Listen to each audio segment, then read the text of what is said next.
सिकंदर मूर्ख से कैसे बना महान।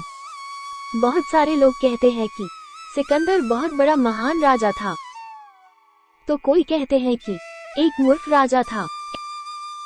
कहानी को सुनकर आप बताइए कि वो एक मूर्ख था या महान।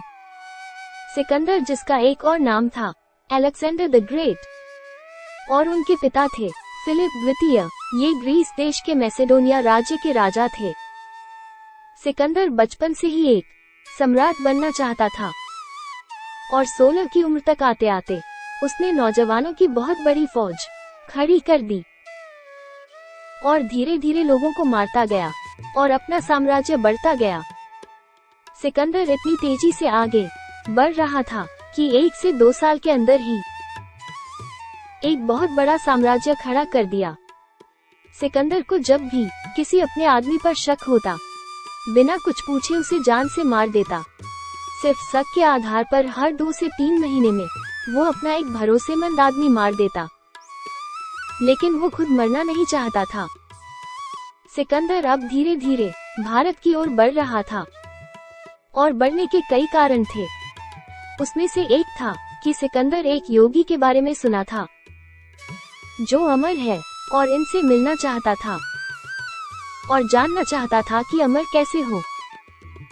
जब अपनी सारी सेनाओं के साथ भारत की बॉर्डर पार करते हुए भारत पहुंचता है, तब उसने अपनी एक सिपाही को आगे भेजा और कहा, जो भी योगी तुम्हें मिले उसे मेरे पास लेकर आओ।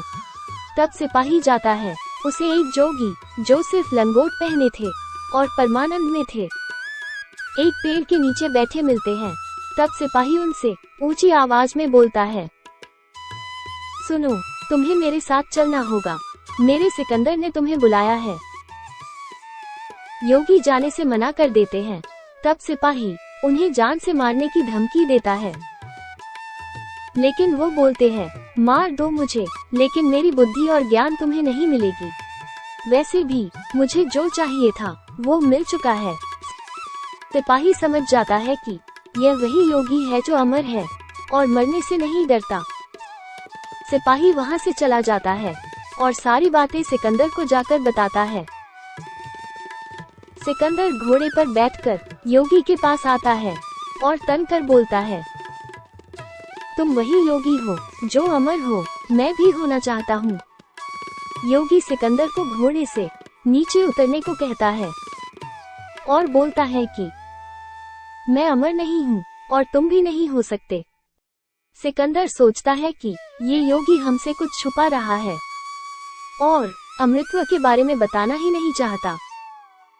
बहुत देर तक योगी सिकंदर को समझाता है और जब वो नहीं समझता तो एक रास्ता बताते हैं और कहते हैं कि उस गुफा के अंदर एक अमृत की नदी बहती है, उसे पीकर तुम अमर हो जाओगे। सिकंदर अपनी पूरी सेनाओं के साथ निकल पड़ता है उसी रास्ते की ओर। गुफा के करीब पहुंचते ही सिकंदर अपनी सारी सैनिकों को बाहर रुकने को कहता है, क्योंकि वह नहीं चाहता था कि मेरे साथ साथ और भी लोग अमर हो जाए।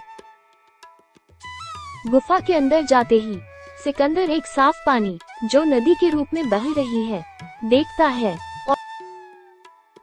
और दोनों हाथों से पीने के लिए उठाता है। तभी पीछे से एक कौवा की आवाज आती है, रुको, तुम ये पानी मत पियो। सिकंदर पूछता है, तुम कौन हो और यहाँ क्या कर रहे हो? तब कौवा बताता है कि मैं इस पानी को पिया था और आज कई लाख सालों से अमर हूँ। मेरे सारे परिवार दोस्त मर चुके हैं, सिर्फ मैं अकेला बचा हूँ। लेकिन मैं अब मरना चाहता हूँ पर मर नहीं सकता।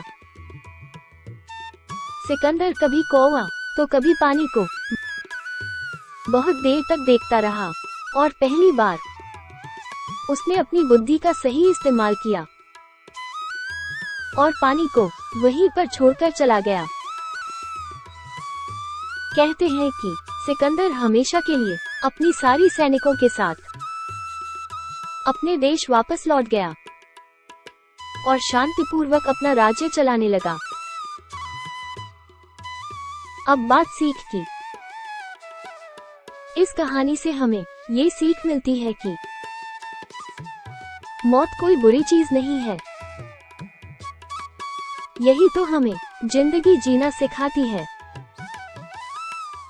बहुत बहुत धन्यवाद आपका। Please like and subscribe.